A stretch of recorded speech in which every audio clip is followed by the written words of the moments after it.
العوينات بجوج غادي يطمعوا ليك في الحاجب. جيت نفكرك باللي كان وخصاي الزمان. ايوا اهلي وحبابي، جيت نسولكم على الناس، واش رضيتوهم ولا مازال ما عرفتوش غديروا معاهم؟ خلاص شنو هي الوصفه باش يرضاو عليكم وشنو خاص؟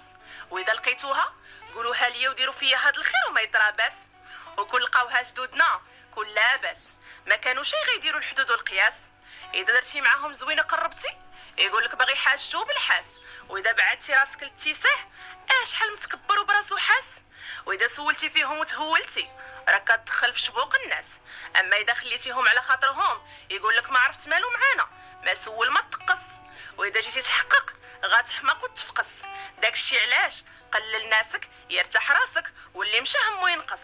حيت واخا تشوي ليهم الشحمه على ضفارك ما عمرك ما غادي تكون عاجب، واخا تعطيهم العوينات بجوج غادي يطمعوا ليك في الحاجب. وبعد ديما من دوك الناس اللي الا كنتي معاهم غتحس براسك بحال الا كتحارب. بر بوالديك ورضي نفسك ومولاك، هذا هو اللي عليك واجب. ايوا كون على بال، وإلا بغيتي الناس تقدرك تنتعامل نفسك بالتقدير. ماشي الريح اللي جاي يديك، عارف راسك شكدير. راه الوالا قالوا عقاب نادم دير ريك وسير، اما لا تبعتي الناس تحير.